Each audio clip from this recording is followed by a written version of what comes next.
AIDS ബാധിതരെ homeo ചികിത്സയിലൂടെ സാധാരണ ജീവിതത്തിലേക്ക് തിരികെ കൊണ്ടുവരാനാകുമെന്ന് തെളിയിക്കുകയാണ് തിരുവനന്തപുരം സ്വദേശിയായ ഡോക്ടർ ജയപ്രസാദ്. ഇങ്ങനെ 50ഓളം പേരെ പൂർണ്ണ ആരോഗ്യവാന്മാരായി മടക്കിക്കൊണ്ടുവന്നതായി ഡോക്ടർ അവകാശപ്പെട്ടു.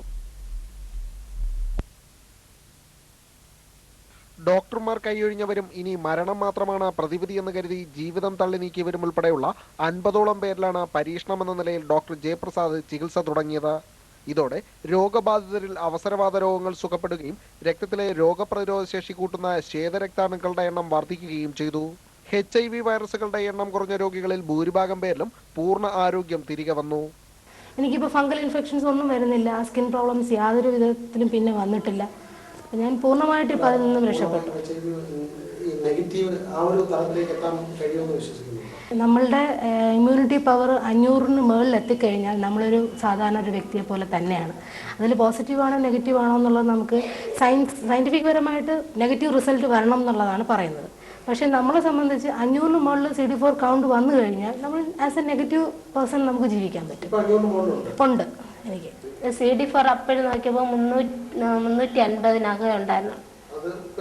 പിന്നീട് ഇപ്പോൾ ഡോക്ടറെ മരുന്ന് തന്നു. പിന്നെ അതിനുശേഷം അങ്ങനെ അസുഖങ്ങളൊന്നും ഇല്ല, ഒരു കുഴപ്പമില്ല. ഇപ്പോൾ നോക്കിയപ്പോൾ 949 ഉണ്ട്. തിരുവനന്തപുരം ജില്ലയിൽ 450-ലധികം HIV ബാധിതർ അംഗങ്ങളായ ഒരു സംഘടനയുടെ കൺസൾട്ടിംഗ് ഫിസിഷ്യനായാണ് ഡോക്ടർ ജയപ്രസാദ് സേവനമനുഷ്ഠിക്കുന്നത്. കഴിഞ്ഞ ഒരു 5 വർഷത്തെ എൻ്റെ എക്സ്പീരിയൻസിൽ എനിക്ക് പറയാനുള്ളത്, ഹോമിയോപ്പതിക് മെഡിസിൻ ഉപയോഗിക്കുമ്പോൾ ആ വ്യക്തികളിൽ CD4 സെല്ലുകളുടെ എണ്ണം കൂടുകയും ഒപ്പം വൈറൽ ലോഡ് കുറഞ്ഞു വരികയും ചെയ്യുന്നുണ്ട്.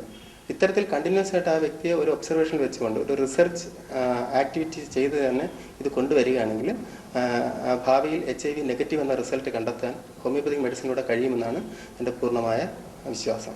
2006-ൽ ഒരു HIV രോഗി ഹോമിയോ ചികിത്സ തേടിയതായി central council of research in homeopathy bulletin വിശദീകരിക്കുന്നെങ്കിലും പിന്നീടൊന്നും HIV ബാധിതർ ഹോമിയോ ചികിത്സ തേടി എത്തിയതായി അറിവില്ല. ബിജു നെയ്യാർ, ജീവൻ ന്യൂസ്, തിരുവനന്തപുരം.